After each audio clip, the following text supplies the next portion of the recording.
Petrol और diesel को GST अंतर्भुक्त करने को केन्द्र राजी एवं राज्य सरकार निष्पत्ति जीएसटी अधीन को आसिले 75 टंकार मिल पारे पेट्रोल राज्य हाथ में पेट्रोल जीएसटी पेट्रोल और डीजेल जीएसटी परिसर को आसवाई केन्द्र सरकार व्यवस्था किंतु समस्त राज्य ए बाबद निष्पत्ति चढ़ाइबा दरकार। केन्द्र सरकार पक्षर यह स्पष्ट करी पेट्रोल और डीजेल जीएसटी परिसर को आसो ताहले लिटर पिछा दर हाराहारी 20 टंका कमिज अर्थात पेट्रोल और डीजेल लिटर पिछा 75 रु 80 टंका मध्य उपलब्ध हो। विभिन्न समय इंधन को जीएसटी परिसरभुक्त करने को दाबी होइछि।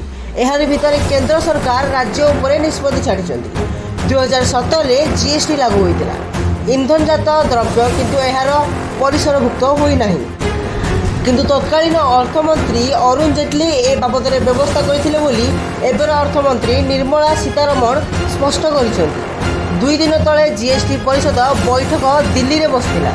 ब्यूरो रिपोर्ट जागरण 24 न्यूज।